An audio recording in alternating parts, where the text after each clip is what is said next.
those jolting Friday nights, as he grows restless, longing for a Betty to keep him company.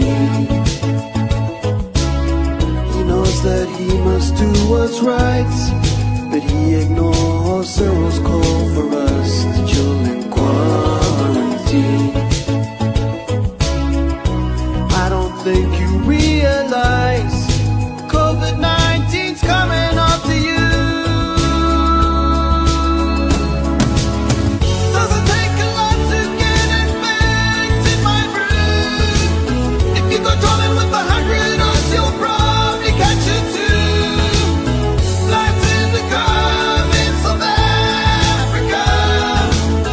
Gotta take some time to chill or it's gonna get real bad. Please stay home, South Africa. Please stay home, South Africa.